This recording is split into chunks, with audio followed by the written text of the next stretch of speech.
What if I told you that even in one of the most heavily protected political events in America, a security breach still happened? And right now, the biggest question is not just who was involved, but how did this even get this far in the first place? So, here's what happened during the White House Correspondents' Dinner in Washington. A suspect identified in early reports as Cole Thomas Allen was taken into custody after an armed incident near the Washington Hilton Hotel. Authorities say he fired a shotgun near a Secret Service agent outside the venue, while some of the most powerful political figures in the country were inside attending the event.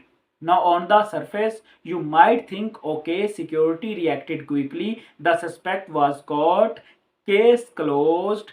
But honestly, it's not that simple because this was not just any random location. This was a high level political event with multiple layers of security, federal protection, and coordination between agencies. So the real question becomes, how did someone with a weapon still manage to get that close? And this is where things get uncomfortable because modern security is not just about guards and checkpoints anymore. It's supposed to be about intelligence, prediction, and stopping threats before they even reach that scene.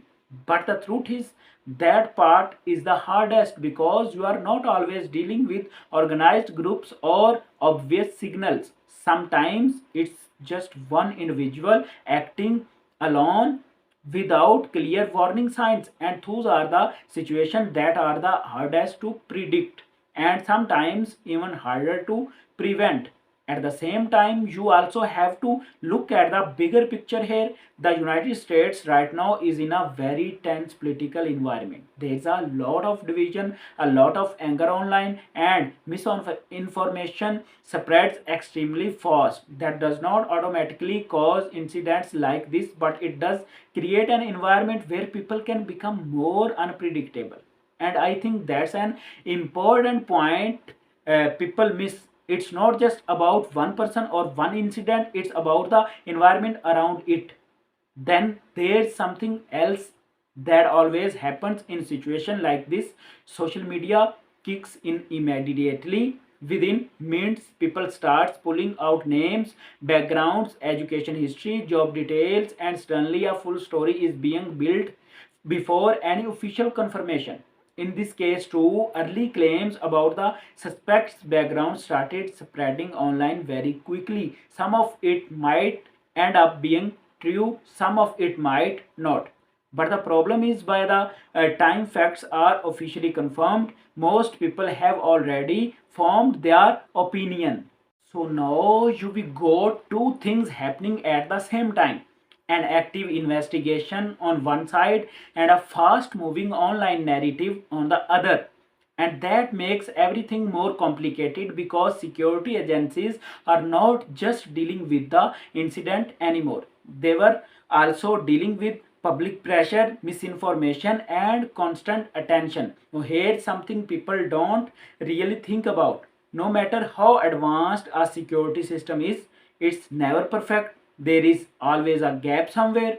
It might be intelligence timing, it might be communication between agencies, or it might just be one unpredictable human decision that no system can fully anticipate. And very time something like this happen, it exposes that gap again. Then you see the same cycle repeat: immediate shock, investigations, political statements, security reviews, and after some time the story fades, but the bigger question usually stays the same: what actually changes after all of this? Because real security improvements don't happen overnight. They take time, coordination, money, and sometimes political agreement. So progress is usually slow even when the urgency is high. Looking ahead, what you will probably show is tighter security at political events, more screening layers, and stronger intelligence monitoring. But there's also a trade off that people don't always talk about: the tighter security gets, the more controlled public political events become, and that creates a constant balance between safety and openness. So when you zoom out, this incident is not just about one suspect or one event. It's really about a system under pressure, a political environment that's become more intense, and a security structure that is constantly trying to adapt to threats that are harder and harder to predict. And maybe the real takeaway here is simple. It's not just about who his person was, it's about how many times a system can be tested before it has to change in a much deeper way.